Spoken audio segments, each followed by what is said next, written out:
ये कहानी एक ऐसे डॉक्टर के ऊपर आधारित है जिसे अपने ही पेशेंट से प्यार हो जाता है। अब वो डॉक्टर इलाज के साथ साथ उसके साथ और क्या क्या करता है ये हम आज की इस एक्सप्लेनेशन में देखने वाले हैं। आज मैं जिस फिल्म को एक्सप्लेन करने वाला हूँ उस फिल्म का नाम है ए डेंजरस मेथड और ये फिल्म 2011 में रिलीज हुई थी। मूवी की शुरुआत होती है और हम कुछ लोगों को सबीना नाम की एक लड़की को कहीं ले जाते हुए देखते हैं। इसके बाद हमें पता चलता है कि वो लोग सबीना को एक हॉस्पिटल में लेके जा रहे हैं क्योंकि उन्हें ऐसा करने के लिए सबीना की माँ ने ही बोला था। दरअसल सबीना को हाइस्टीरिया नाम की एक बीमारी है और इस बीमारी में इंसान एक साथ कई चीजें करता है, जैसे एक ही टाइम पर हंसना और रोना। थोड़ी देर बाद डॉक्टर काल सबीना का इलाज कराने के लिए उसके रूम में आता है। फिर डॉक्टर काल उसे बोलता है कि मैं तुम्हारा इलाज करने के लिए तुम्हें किसी भी तरह की दवाई या इंजेक्शन नहीं दूंगा और हम बस दिन में 1 घंटा तुम्हारे पास्ट के बारे में बात करेंगे ताकि हमें ये पता चल जाए कि तुम्हें क्या प्रॉब्लम हो रही है। इसके बाद काल सबीना के पीछे जाकर बैठ जाता है और उससे सवाल करने लगता है और इसी दौरान हमें ये भी पता चलता है कि सबीना की हालत के जिम्मेदार उसके डैड हैं, जो उसे और उसके भाई बहनों को बचपन में बहुत परेशान करते थे। इसके बाद हम काल को उसके घर पर उसकी वाइफ एम्मा के साथ देखते हैं जो कि प्रेग्नेंट थी।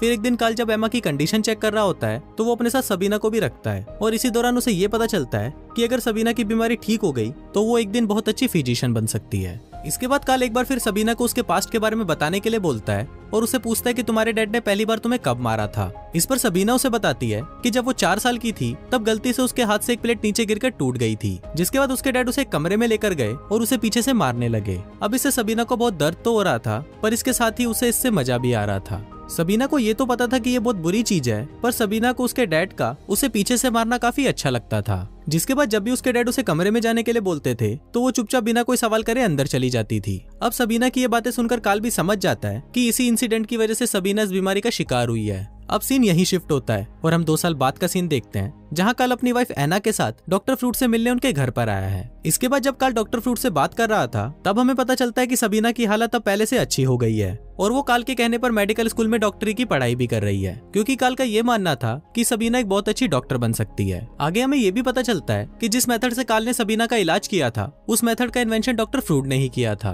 पर जब डॉक्टर फ्रूट ने अपने इस मेथड को बाकी लोगों को बताया तो सभी लोग उसका मजाक उड़ाने लगे और कुछ डॉक्टर्स का तो ये भी मानना था कि ये मेथड बहुत ही ज्यादा डेंजरस है जिससे मरीज की जान भी जा सकती है। इसके बाद काल सबीना से मिलने के लिए जाता है और वो उसे बताता है कि आज उसने डॉक्टर फ्रूट से उसके बारे में बात की है और उसे ये बताया है कि तुम आगे जाकर एक बहुत ही अच्छी डॉक्टर बन सकती हो। अब सबीना को भी ये जानकर बहुत अच्छा लगता है क्योंकि वो खुद भी मेडिकल की पढ़ाई करना चाहती थी।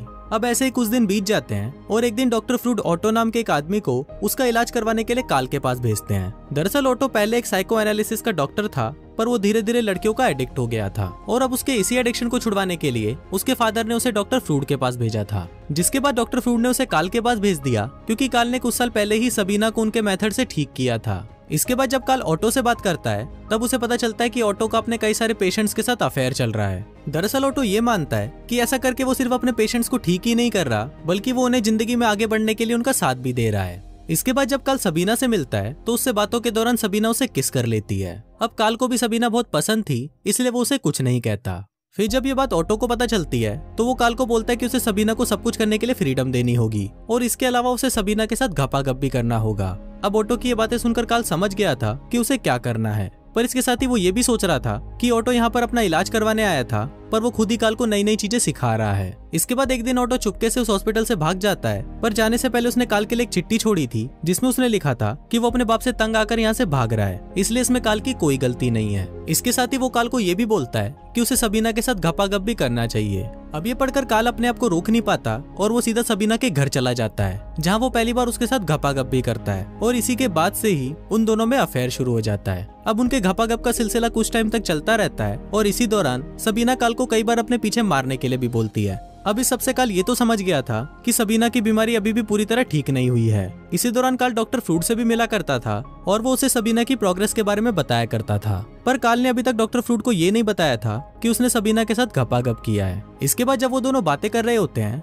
तब काल डॉक्टर फ्रूट को बताता है कि वो हमेशा से ही कभी भी फिजियो एनालिसिस का डॉक्टर नहीं बनना चाहता था बल्कि उसे तो पैरानॉर्मल एक्टिविटीज की स्टडी करनी थी, पर इस पर डॉक्टर फ्रूट उसे मना कर देते हैं जिस वजह से उन दोनों में बातें होना कम हो जाती हैं। अब इसके कुछ दिनों बाद डॉक्टर फ्रूट काल से मिलने आते हैं और वो उससे शहर में फैल रही अफवाहों के बारे में पूछते हैं कि एक लड़की शहर में सभी को लेटर्स भेज रही है कि काल का किसी लड़की के साथ अफेयर चल रहा है। अब ये सुनकर काल उन्हें मना कर देता है और बोलता है कि मेरा किसी के साथ भी कोई अफेयर नहीं चल रहा। पर काल को अंदर से डर भी लग रहा होता है कि अगर उसके अफेयर के बारे में किसी को पता चल गया तो पूरे शहर में उसकी इज्जत चली जाएगी। इसलिए वो अगले दिन सबीना से मिलकर उससे ब्रेकअप कर लेता है। पर इससे सबीना को बहुत ज्यादा बुरा लगने लगता है और वो फिर से हाइस्टीरिया बीमारी की पेशेंट की तरह हरकतें करने लगती है। फिर जब काल अपने घर पर आता है तो उसे पता चलता है कि उसकी वाइफ को भी शहर में फैल रही अफवाहों के बारे में पता चल गया है, जिस वजह से एना को लगने लगता है कि काल का सचमुच किसी के साथ अफेयर चल रहा है और वो कुछ दिनों के लिए काल से बातें करना भी बंद कर देती है। फिर अगले दिन सबीना सीधा काल के ऑफिस में आती है और उसे बताती है कि लेटर्स वाली बात सबीना की माँ को भी पता चल गई थी, और जब उन्होंने काल से इस बारे में पूछा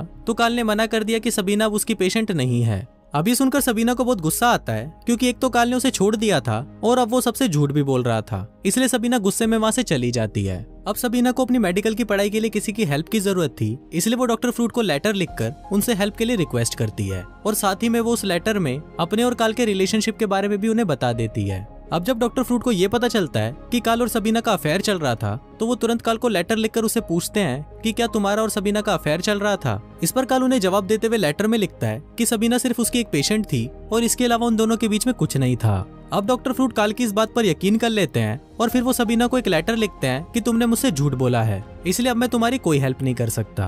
अब जब सबीना उस लेटर को पढ़ती है तो उसे बहुत ज्यादा बुरा लगता है और वो रोने लगती है। इसके बाद सबीना काल के पास आती है, जो अपनी वाइफ के साथ ये शहर छोड़कर दूसरे शहर जा रहा था। वहाँ सबीना काल को उनके रिलेशनशिप के बारे में डॉक्टर फ्रूट को बताने के लिए बोलती है, क्योंकि अगर काल ने ऐसा नहीं किया तो डॉक्टर फ्रूट उसकी हेल्प नहीं करेंगे। अब सबीना के बार बार इंसिस्ट करने पर काल उसकी बात मान जाता है और वो डॉक्टर फ्रूट को लेटर लिखकर उन्हें सब कुछ सच बता देता है। फिर जब डॉक्टर फ्रूट उस लेटर को पढ़ते हैं तो वो सबीना से माफी मांगते हैं और वो उसे अपने पास बुला लेते हैं। अब ऐसे ही कुछ साल बीत जाते हैं और एक दिन सबीना काल से मिलने उसके घर पर आती है। फिर जब एमा और सबीना आपस में बातें कर रही होती हैं तो सबीना उसे बताती है कि उसने एक रशियन आदमी से शादी कर ली है और वो प्रेग्नेंट भी है। वहाँ एमा भी सबीना को बताती है कि जब से काल ने डॉक्टर फ्रूट से बात करना बंद किया है तब से वो डिप्रेशन में चला गया है। इसलिए एमा सबीना को एक बार काल से बात करने के लिए बोलती है। इसके बाद जब सबीना काल से बात कर रही होती है तो वो उसको बताती है कि वो प्रेग्नेंट है और उसके पेट में उसी का ही बच्चा है। अब ये सुनकर काल को भी बहुत अच्छा लगता है और वो सबीना को आई लव यू बोलता है। फिर जब सबीना वहाँ से वापस अपने घर जा रही होती है तो वो रास्ते में रोने लगती है और कुछ इसी तरह से ये फिल्म यहीं खत्म हो जाती है।